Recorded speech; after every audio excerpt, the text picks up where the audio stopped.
Chapter 2, KULAVAGGA. RATANASUTTA. For all beings salvation is only to be found in Buddha, Dharma, and Sangha. Whatever spirits have come together here, either belonging to the earth or living in the air, let all spirits be happy, and then listen attentively to what is said. Therefore, O spirits, do ye all pay attention, show kindness to the human race who both day and night bring their offerings, therefore protect them strenuously. Whatever wealth there be here or in the other world, or whatever excellent jewel in the heavens, it is certainly not equal to Buddha. This excellent jewel is found in Buddha. By this truth may there be salvation. The destruction of passion, the freedom from passion, the excellent immortality which Sakyasaj attained being composed, there is nothing equal to that Dharma. This excellent jewel is found in the Dharma. By this truth may there be salvation. The purity which the best of Buddhas praised, the meditation which they call uninterrupted, there is no meditation like this. This excellent jewel is found in the Dharma. By this truth may there be salvation. The 8 persons that are praised by the righteous, and make these 4 pairs, they are worthy of offerings, Buddha's disciples. What is given to these will bear great fruit. This excellent jewel is found in the assembly Sangha. By this truth may there be salvation. Those who have applied themselves studiously with a firm mind and free from desire to the commandments of Gautama, have obtained the highest gain, having merged into immortality, and enjoying happiness after getting it for nothing. This excellent jewel is found in the assembly. By this truth may there be salvation. As a post in the front of a city gate is firm in the earth and cannot be shaken by the 4 winds, like that I declare the righteous man to be who, having penetrated the noble truths, sees them clearly. This excellent jewel is found in the assembly. By this truth may there be salvation. Those who understand the noble truths well taught by the profoundly wise that is Buddha, though they be greatly distracted, will not have to take the 8th birth. This excellent jewel is found in the assembly. By this truth may there be salvation. On his attaining the bliss of the right view, 3 things dharmas are left behind by him: conceit and doubt, and whatever he has got of virtue and holy works. He is released also from the 4 hells, and he is incapable of committing the 6 deadly sins. This excellent jewel is found in the assembly. By this truth may there be salvation. Even if he commit a sinful deed by his body, or in word or in thought, he is incapable of concealing it, for to conceal is said to be impossible for one that has seen the state of Nibbana. This excellent jewel is found in the assembly. By this truth may there be salvation. As in a clump of trees with their tops in bloom in the first heat of the hot month, so Buddha taught the excellent Dharma leading to Nibbana to the greatest benefit for all. This excellent jewel is found in Buddha.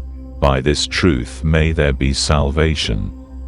The excellent one who knows what is excellent, who gives what is excellent, and who brings what is excellent, the incomparable one taught the excellent Dharma. This excellent jewel is found in Buddha. By this truth may there be salvation. The old is destroyed, the new has not arisen. Those whose minds are disgusted with a future existence, the wise who have destroyed their seeds of existence, and whose desires do not increase, go out like this lamp. This excellent jewel is found in the assembly.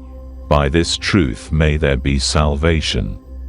Whatever spirits have come together here, either belonging to the earth or living in the air, let us worship the perfect Buddha, revered by gods and men. May there be salvation. Whatever spirits have come together here, either belonging to the earth or living in the air, let us worship the perfect Buddha Dharma, revered by gods and men. May there be salvation. Whatever spirits have come together here, either belonging to the earth or living in the air, let us worship the perfect Buddha Sangha, revered by gods and men. May there be salvation. ÂMAGANDHASUTTA. A bad mind and wicked deeds are what defiles a man. No outward observances can purify him. Amaganda Brahmana says, those who eat samaka, kingbalaka, and kanaka, pataphala, mulaphala, and gavaphala, different sorts of grass, leaves, roots, justly obtained of the just, do not speak falsehood, nor are they desirous of sensual pleasures. He who eats what has been well prepared, well dressed, what is pure and excellent, given by others, he who enjoys food made of rice, eats, O Kassapa, Amaganda, what defiles one. The charge of Amaganda does not apply to me, so thou sayest, O Brahman, enjoying food made of rice together with the well-prepared flesh of birds. I ask thee, O Kassapa, the meaning of this. Of what description is then thy Amaganda? Kassapa Buddha says, destroying living beings, killing, cutting, binding, stealing, speaking falsehood, fraud and deception, worthless reading, intercourse with another's wife. This is Amaganda, but not the eating of flesh.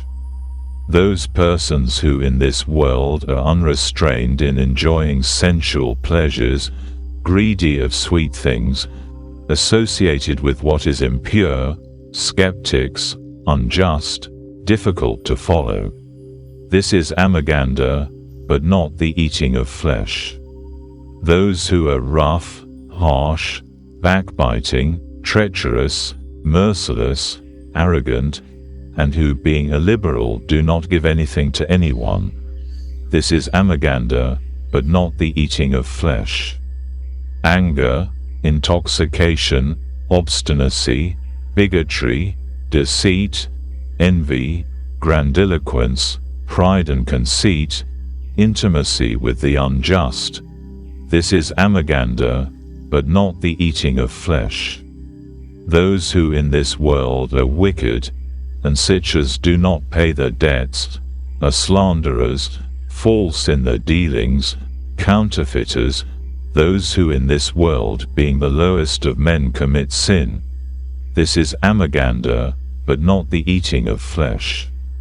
Those persons who in this world are unrestrained in their behavior towards living creatures, who are bent upon injuring after taking others' goods, wicked, cruel, harsh, disrespectful. This is Amaganda, but not the eating of flesh. Those creatures who are greedy of these living beings, who are hostile, offending, always bent upon evil, and therefore, when dead, go to darkness and fall with their heads downwards into hell. This is Amaganda, but not the eating of flesh. Neither the flesh of fish, nor fasting, nor nakedness, nor tonsure, nor matted hair, nor dirt, nor rough skins, nor the worshipping of the fire, nor the many immortal penances in the world, nor hymns, nor oblations, nor sacrifice, nor observance of the seasons, purify a mortal who has not conquered his doubt. The wise man wanders about with his organs of sense guarded, and his senses conquered, standing firm in the Dharma, delighting in what is right and mild. Having overcome all ties and left behind all pain, he does not cling to what is seen and heard. Thus Bhagavat preached this subject again and again, and the Brahmana who was accomplished in the hymns of the Vedas understood it. The sage who is free from defilement, independent, and difficult to follow, made it clear in various stanzas. Having heard Buddha's well-spoken words, which are free from defilement and send away all pain, he worshipped Buddha's feet in humility and took orders at once. HIRISUTTA. On true friendship. He who transgresses and despises modesty, who says, "I am a friend," but does not undertake any work that can be done, know about him, he is not my friend. Whosoever uses pleasing words to friends without effect, him the wise know as one that only talks, but does not do anything. He is not a friend who always eagerly suspects a breach and looks out for faults, but he with whom he dwells as a son at the breast of his mother, he is indeed a friend that cannot be severed from him by others. He who hopes for fruit, cultivates the energy that produces joy and the pleasure that brings praise, while carrying the human yoke.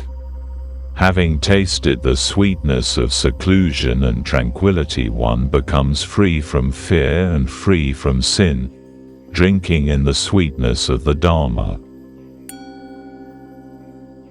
MAHＡMANGALASUTTA. Buddha defines the highest blessing to a deity. So it was heard by me, at one time, Bhagavat dwelt at Savatthi, in Jetavana, in the park of Anathapindika.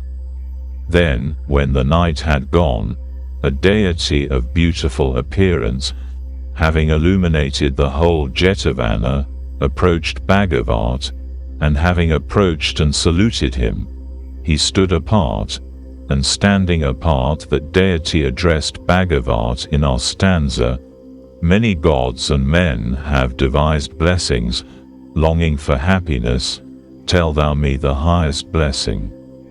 Buddha said, "Not cultivating the society of fools, but cultivating the society of wise men, worshipping those that are to be worshipped, this is the highest blessing. To live in a suitable country, to have done good deeds in a former existence, and a thorough study of one's self, this is the highest blessing. Great learning and skill, well-learned discipline, and well-spoken words, this is the highest blessing.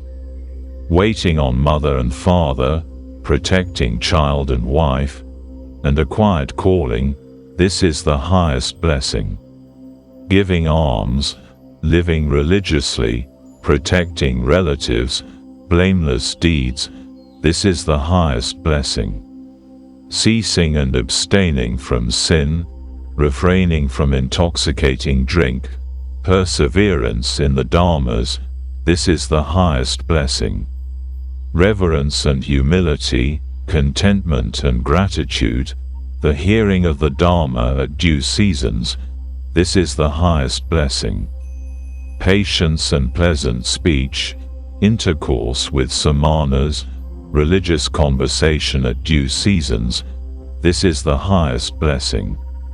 Penance and chastity, discernment of the noble truths, and the realization of Nibbana, this is the highest blessing. He whose mind is not shaken when he is touched by the things of the world Lokadharma, but remains free from sorrow, free from defilement, and secure, this is the highest blessing. Those who, having done such things, are undefeated in every respect, walk in safety everywhere, theirs is the highest blessing. SÜKILOMASUTTA. The Yaka Sukiloma threatens to harm Buddha if he cannot answer his questions. Buddha answers that all passions proceed from the body. So it was heard by me. At one time, Bhagavat dwelt at Gaya seated on a stone seat in the realm of the Yaka Sukiloma. And at that time the Yaka Kara and the Yaka Sukiloma passed by, not far from Bhagavat. And then the Yaka Kara said this to the Yaka Sukiloma, "Is this man a samana?" Sukiloma answered, "He is no samana, he is a samanaka, a wretched samana. However, I will ascertain whether he is a samana or a samanaka." Then the Yaka Sukiloma went up to Bhagavat, and having gone up to him, he brushed against Bhagavat's body. Then Bhagavat took away his body. Then the Yaka Sukiloma said this to Bhagavat, "O Samana, art thou afraid of me?" Bhagavat answered, "No, friend, I am not afraid of thee, but thy touching me is sinful." Sukiloma said, "I will ask thee a question, O Samana. If thou canst not answer it, I will either scatter thy thoughts or cleave thy heart, or take thee by the feet and throw thee over to the other shore of the Ganga." Bhagavat answered, "I do not see, O friend, neither in this world together with the world of the Devas, Maras, Brahmins, nor amongst the generation of Samana and Brahmanas, gods and men, the one who can either scatter my thoughts or cleave my heart, or take me by the feet and throw me over to the other shore of the Ganga. However, ask, O friend, what thou pleasest." Then the Yaka Sukiloma addressed Bhagavat in our stanza, "What origin have passion and hatred, disgust, delight, and horror? Wherefrom do they arise? Whence arising do doubts vex the mind, as boys vex a crow?"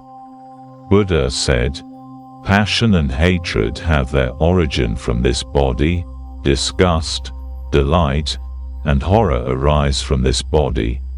Arising from this body doubts vex the mind, as boys vex a crow. They originate in desire, they arise in self, like the shoots of the banyan tree. Far and wide they are connected, with sensual pleasures, like the maluva creeper spread in the wood. Those who know whence its sin arises, drive it away. Listen, O Yaka, they cross over this stream that is difficult to cross, and has not been crossed before, with a view to not being born again." KAPILASUTTA. The bhikkhus are admonished to rid themselves of sinful persons and advised to lead a pure life.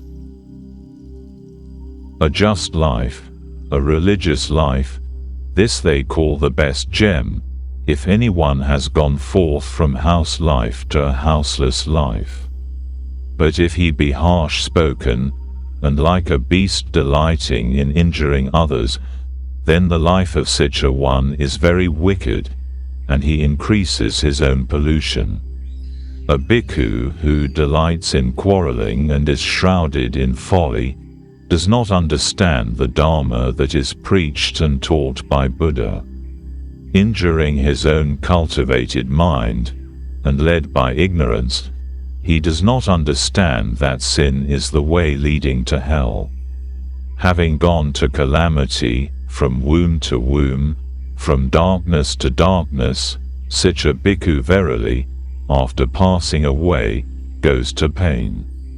As when there is a pit of excrement that has become full during a number of years, He who should be such a one full of sin is difficult to purify. Whom you know to be such a one, O bhikkhus, a man dependent on a house, having sinful desires, sinful thoughts, and being with sinful deeds and objects, him to avoid, being all in concord. Blow him away as sweepings, put him away as rubbish. Then remove as chaff those that are no samanas, but only think themselves, blowing away those that have sinful desires and those with sinful deeds and objects. Be pure and live together with the pure, being thoughtful. Then agreeing and wise you will put an end to pain.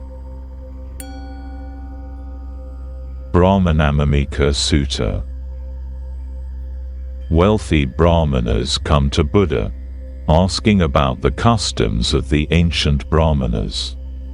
Buddha describes their mode of life and the change wrought in them by seeing the king's riches, and furthermore, how they induce the king to commit the sin of having living creatures slain at sacrifices.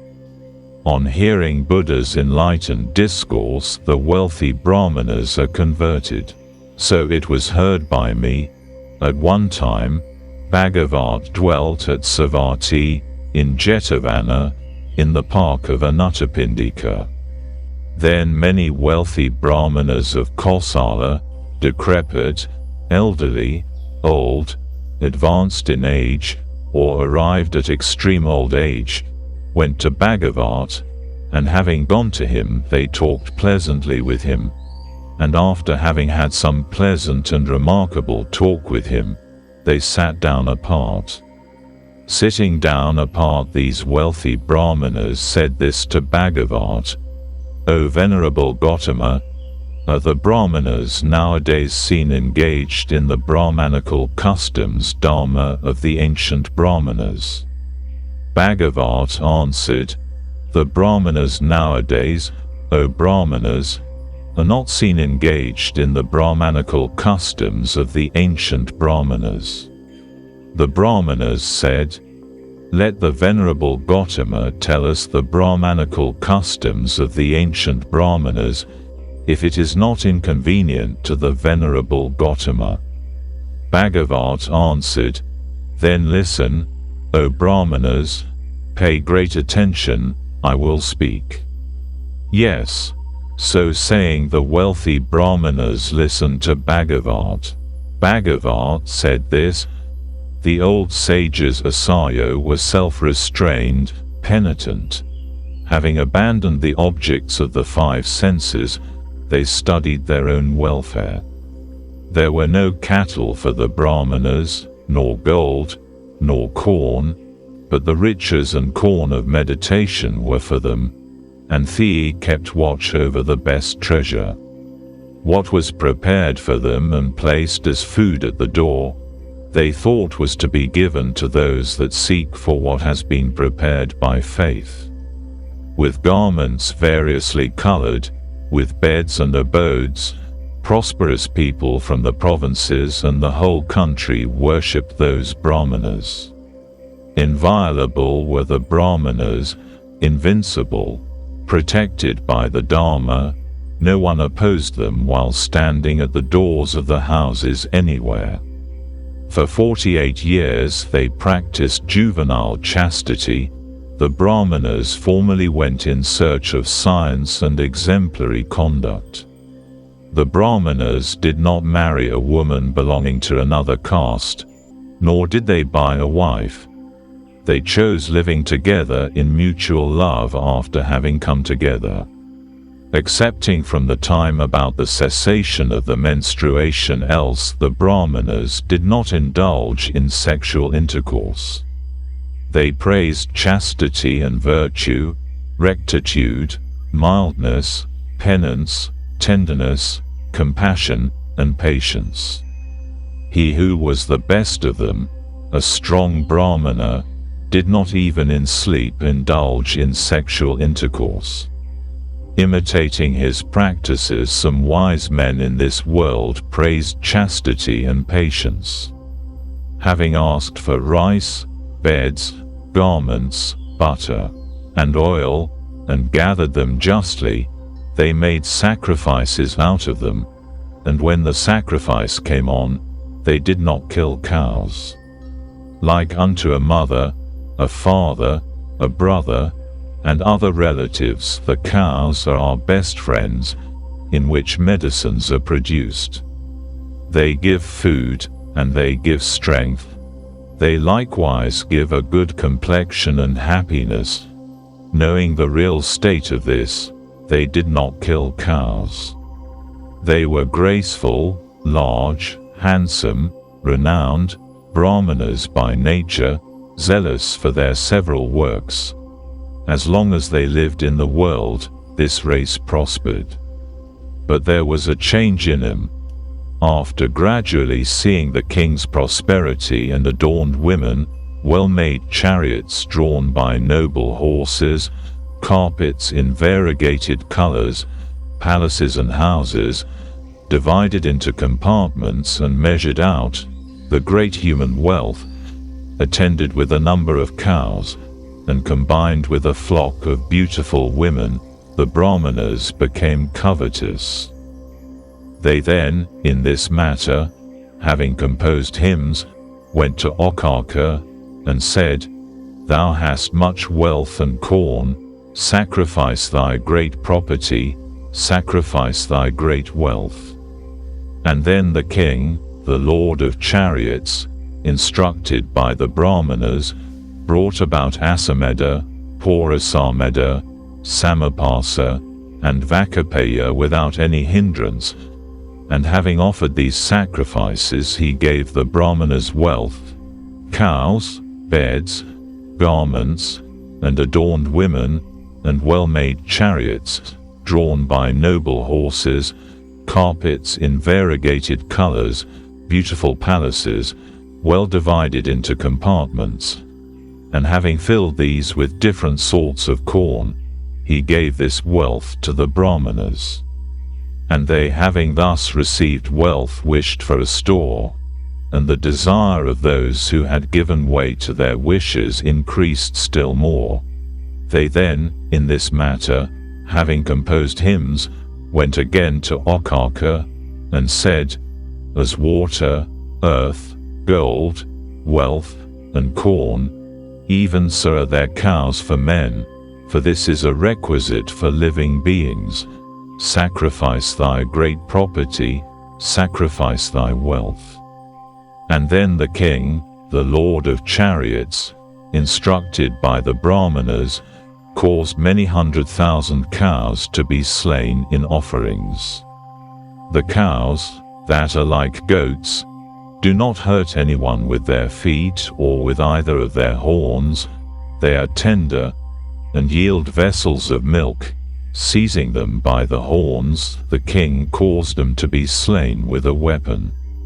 Then the gods, the forefathers, Indra, the Asuras, and the Rakshasas cried out, This is injustice, because of the weapon falling on the cows.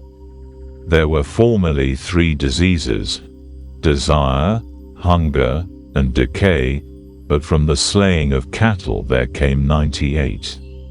This injustice of using violence that has come down to us was old. Innocent cows are slain. The sacrificing priests have fallen off from the Dharma. So this old and mean Dharma is blamed by the wise. Where people see such a one, they blame the sacrificing priest. So Dharma being lost, the Sudras and the Vesikas disagreed, the Katyas disagreed in manifold ways, the wife despised her husband. The Katyas and the Brahmanas and those others who had been protected by their castes, after doing away with their disputes on descent, fell into the power of sensual pleasures. This having been said, those wealthy Brahmanas said to Bhagavat as follows, It is excellent, O Venerable Gautama. It is excellent, O Venerable Gautama. As one raises what has been overthrown, or reveals what has been hidden, or tells the way to him who has gone astray, or holds out an oil lamp in the dark that those who have eyes may see the objects, even so by the Venerable Gautama in manifold ways the Dharma has been illustrated. We take refuge in the Venerable Gautama, in the Dharma, and in the assembly of bhikkhus. May the Venerable Gautama receive us as followers Upasaka, who from this day for life have taken refuge in him. NÂVＡSUTTA. On choosing a good and learned teacher. A man should worship him from whom he learns the Dharma, as the gods worship Indra. The learned man being worshipped and pleased with him, makes the highest Dharma manifest. Having heard and considered that Dharma, the wise man practicing the Dharma that is in accordance with the highest Dharma, becomes learned, expert, and skillful, strenuously associating with such a learned teacher. He who serves a low teacher, a fool who has not understood the meaning, and who is envious, goes to death, not having overcome doubt, and not having understood the Dharma. As a man, after descending into a river, a turgid water with a rapid current, is borne along following the current, how will he be able to put others across? Even so how will a man, not having understood the Dharma, and not attending to the explanation of the learned and not knowing it himself, not having overcome doubt, be able to make others understand it? As one, having gone on board a strong ship, provided with oars and rudder, carries across in it many others, knowing the way to do it, and being expert and thoughtful, so also he who is accomplished, of a cultivated mind, learned, intrepid, makes others endowed with attention and assiduity understand it, knowing it himself. Therefore indeed one should cultivate the society of a good man, who is intelligent and learned, he who leads a regular life, having understood what is good and penetrated the Dharma, will obtain happiness. KIMSÄLASUTTA. How to obtain the highest good. By what virtue, by what conduct, and performing what works, will a man be perfectly established in the commandments and obtain the highest good? Let him honor old people, not be envious. Let him know the right time for seeing his teachers. Let him know the right moment for listening to their religious discourses. Let him assiduously hearken to their well-spoken words. Let him in due time go to the presence of his teachers. Let him be humble after casting away obstinacy. Let him remember and practice what is good, the Dharma, self-restraint, and chastity. Let his pleasure be the Dharma. Let him delight in the Dharma. Let him stand fast in the Dharma. Let him know how to inquire into the Dharma. Let him not raise any dispute that pollutes the Dharma, and let him spend his time in speaking well-spoken truths. Having abandoned ridiculous talk, lamentation, corruption, deceit, hypocrisy, greediness and haughtiness, clamor and harshness, depravity and foolishness, let him live free from infatuation, with a steady mind. The words, the essence of which is understood, are well spoken, and what is heard, if understood, contains the essence of meditation. But the understanding and learning of the man who is hasty and careless does not increase. Those who delight in the Dharma, proclaimed by the Venerable Ones, are unsurpassed in speech, mind and work. They are established in peace, tenderness and meditation, and have gone to the essence of learning and understanding. RATANASUTTA. Advice not to be lukewarm and slothful. Rise, sit up, what is the use of your sleeping? To those who are sick, pierced by the arrow of pain and suffering, what sleep is there? Rise, sit up, learn steadfastly for the sake of peace.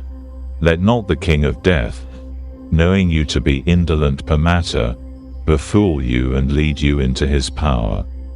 Conquer this desire which gods and men stand wishing for and are dependent upon. Let not the right moment pass by you. For those who have let the right moment pass will grieve when they have been consigned to hell. Indolence pamada is defilement, continued indolence is defilement. By earnestness apamada and knowledge let one pull out his arrow. RAHULASUTTA. Buddha recommends the life of a recluse to Rahula, and admonishes him to turn his mind away from the world and to be moderate.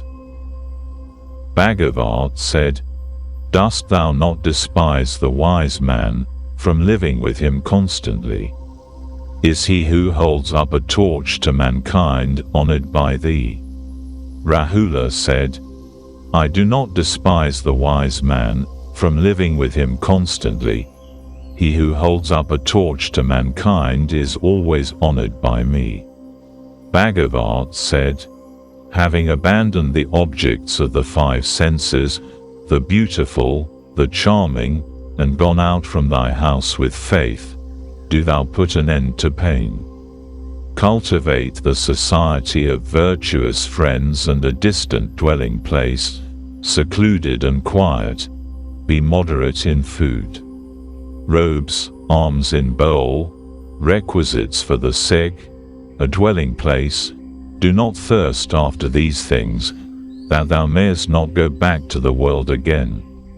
Be subdued according to the precepts, and as to the five senses, be attentive as regards thy body, and be full of disgust with the world. Avoid signs, what is pleasant and is accompanied with passion. Turn thy mind undisturbed and well composed to what is not pleasant. Cherish what is signless, leave the inclinations for pride. Then by destroying pride thou shalt wander calm." So Bhagavat repeatedly admonished the Venerable Rahula with these stanzas. VANGİSASUTTA. Vangisa desires to know the fate of Narodakappa, whether he has been completely extinguished, or whether he is still with some elements of existence left behind. He is answered by Buddha. So it was heard by me, at one time, Bhagavat dwelt at Alavi, in the temple of Agalava. At that time the teacher of the Venerable Vangisa, the Thera, by name Narodakappa, had attained bliss not long before Akira Parinibhuta. Then this reflection occurred to the Venerable Vangisa, while retired and meditating, whether my teacher be blessed Parinibhuta or whether he be not blessed.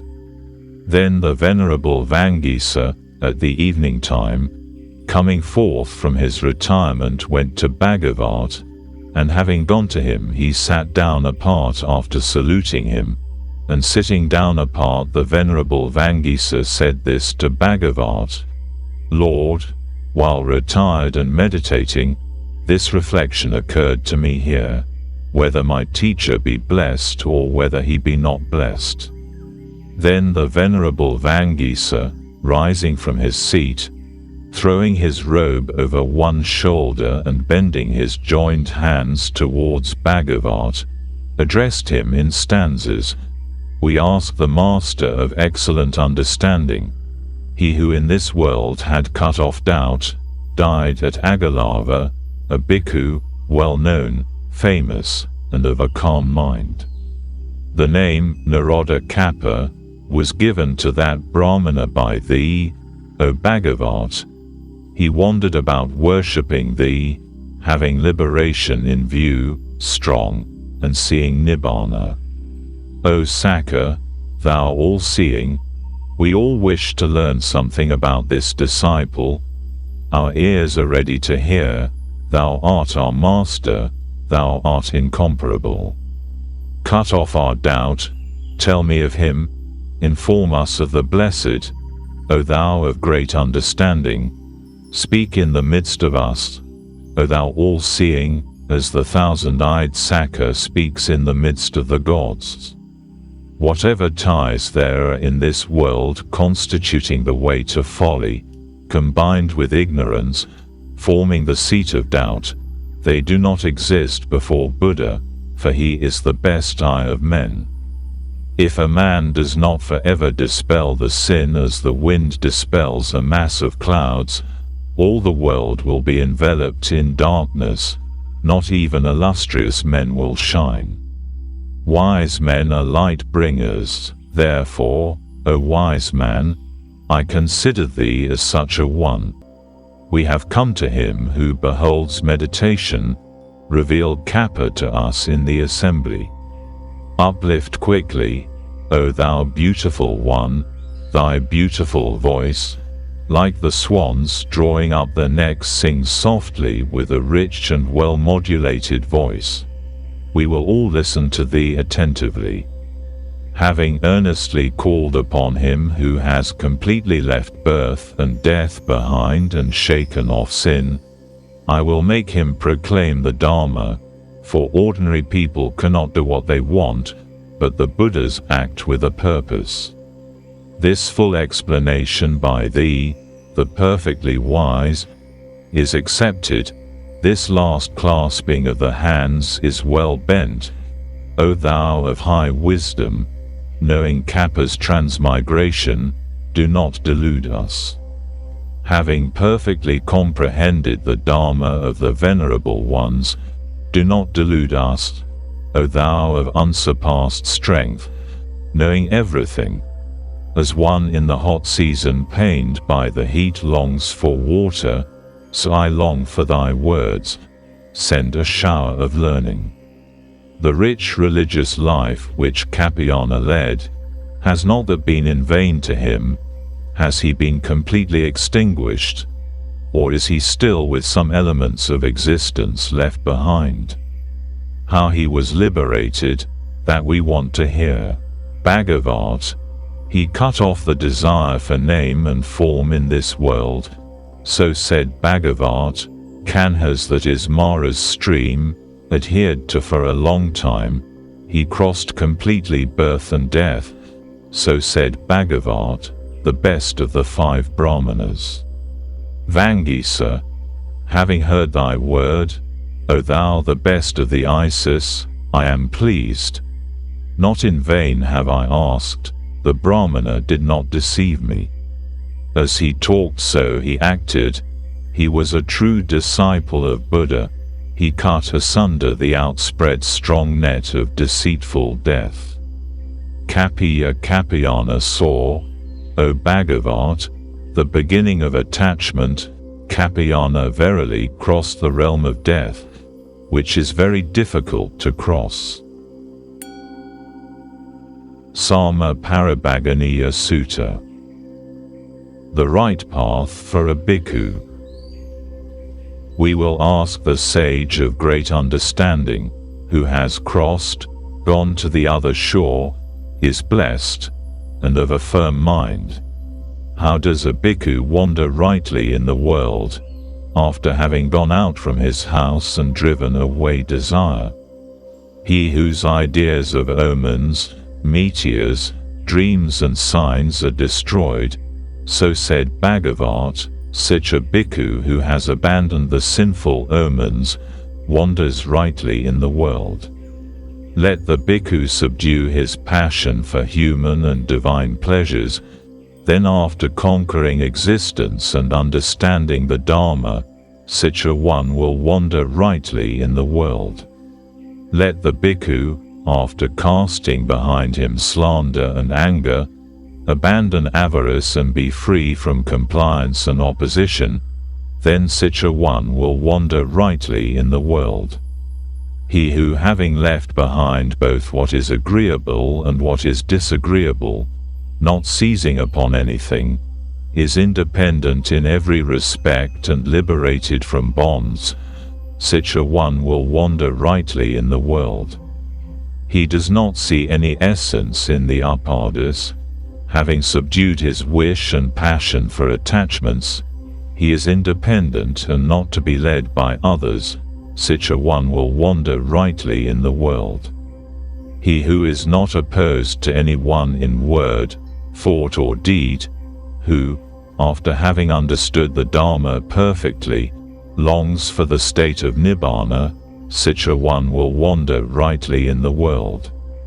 He who, thinking he salutes me, is not elated, the bhikkhu who, although abused, does not reflect upon it, and having received food from others does not get intoxicated with pride, such a one will wander rightly in the world. The bhikkhu who, after leaving behind covetousness and existence, is disgusted with cutting and binding others, he who has overcome doubt, and is without pain, such a one will wander rightly in the world. And knowing what becomes him, the bhikkhu will not harm anyone in the world, understanding the Dharma thoroughly, such a one will wander rightly in the world. He to whom there are no affections whatsoever, whose sins are extirpated from the root, he free from desire and not longing for anything, such a one will wander rightly in the world. He whose passions have been destroyed, who is free from pride, who has overcome all the path of passion, is subdued, perfectly happy, and of a firm mind, such a one will wander rightly in the world. The believer, possessed of knowledge, seeing the way leading to Nibbana, who is no partisan amongst the partisans of the 62 philosophical views, wise after subduing covetousness, anger, such a one will wander rightly in the world. He who is pure and victorious, who has removed the veil of the world, who is subdued in the dharmas, has gone to the other shore, is without desire, and skilled in the knowledge of the cessation of the sankharas, such a one will wander rightly in the world. He who has overcome time in the past and in the future, is of an exceedingly pure understanding, liberated from all the dwelling places of the mind, such a one will wander rightly in the world. Knowing the step of the Four Truths, understanding the Dharma, seeing clearly the abandonment of the passions, destroying all the elements of existence, such a one will wander rightly in the world. Certainly, O Bhagavat, it is so, whichever bhikkhu lives in this way, subdued and having overcome all bonds, such a one will wander rightly in the world. Dhammika Sutta. Buddha shows Dhammika what the life of a bhikkhu and what the life of a householder ought to be. So it was heard by me, at one time, Bhagavat dwelt at Savatthi, in Jetavana, in the park of Anuttapindika. Then the follower Dhammika, together with 500 followers, went to Bhagavat, and having gone to Bhagavat and saluted him, he sat down apart. Sitting down apart, the follower Dhammika addressed Bhagavat in stanzas. I ask thee, O Gautama of great understanding, how is a disciple to act to be a good one? Is it the one who goes from his house to the wilderness, or the followers with a house? For thou knowest the doings of this world and that of the gods, and the final end. There is nobody like thee seeing the subtle meaning of things. they call thee the excellent Buddha.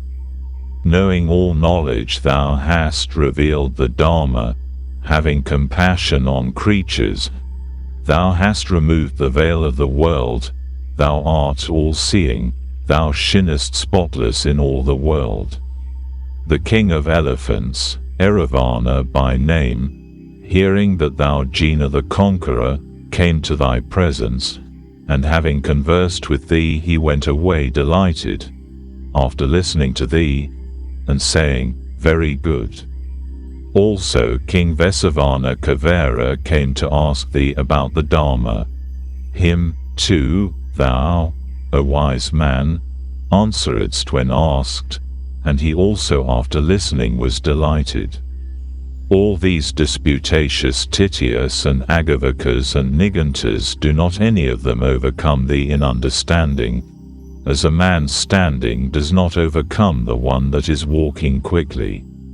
All these disputatious Brahmanas, and there are even some old Brahmanas, all are bound by thy opinion, and others also that are considered disputants.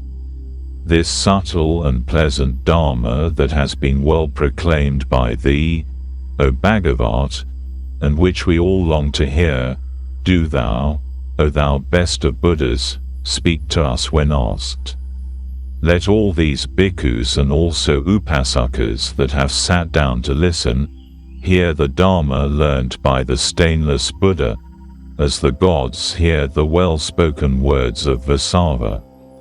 Bhagavat, listen to me, O bhikkhus, I will teach you the Dharma that destroys sin. Do ye keep it, all of you. Let him who looks for what is salutary, the thoughtful, cultivate the mode of life suitable for pilgrims. Let not the bhikkhu walk about at a wrong time. Let him go to the village for alms at the right time. For ties ensnare the one that goes at a wrong time. Therefore Buddhas do not go at a wrong time. Form, sound, taste, smell, and touch which intoxicate creatures, having subdued the desire for all these things, let him in due time go in for his breakfast. And let the bhikkhu, after having obtained his food at the right time and returned, sit down alone and privately. Reflecting within himself, let him not turn his mind to outward things, but be self-collected. If he speak with a disciple or with anybody else, or with a bhikkhu, let him talk about the excellent Dharma, but let him not utter slander, nor blaming words against others. For some utter language contradicting others, those narrow-minded ones we do not praise. Ties from here and there ensnare them, and they send their mind far away in that dispute. Let a disciple of him with the excellent understanding Buddha, after hearing the Dharma taught by Buddha, discriminately seek for food, a monastery, a bed and a chair, and water for taking away the dirt of his clothes. But without clinging to these things, to food, to bed and chair, to water for taking away the dirt of his clothes, let a bhikkhu be like a water drop on a lotus. A householder's work I will also tell you, how a disciple is to act to be a good one.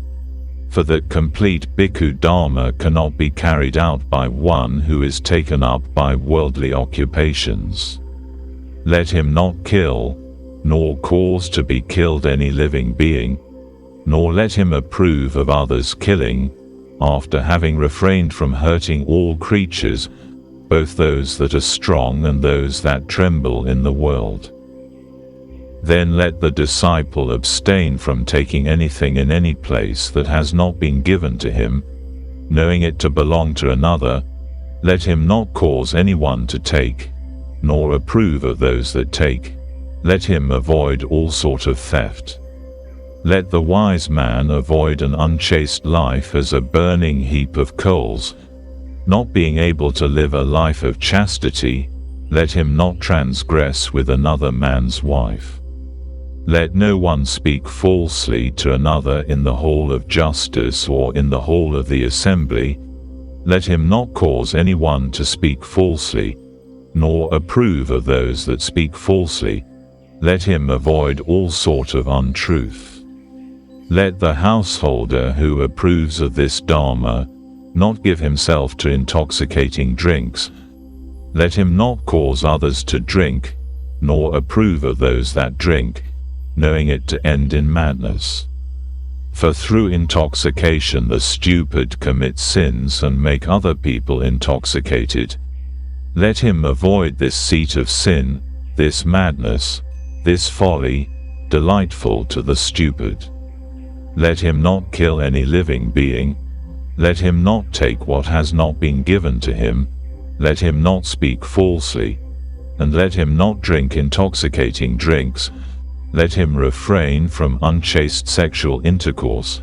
And let him not at night eat untimely food. Let him not wear wreaths nor use perfumes. Let him lie on a couch spread on the earth. This they call the Eightfold Abstinence Uposatha, proclaimed by Buddha, who has overcome pain. Then, having with a believing mind kept abstinence Uposatha on the 14th, 15th, and the 8th days of the half-month, and having kept the complete Patiharaka consisting of 8 parts, and then in the morning, after having kept abstinence, let a wise man with a believing mind, gladdening the assembly of bhikkhus with food and drink, make distributions according to his ability. Let him dutifully maintain his parents, and practice an honorable trade. The householder who observes this strenuously goes to the gods by name, Swampabhas.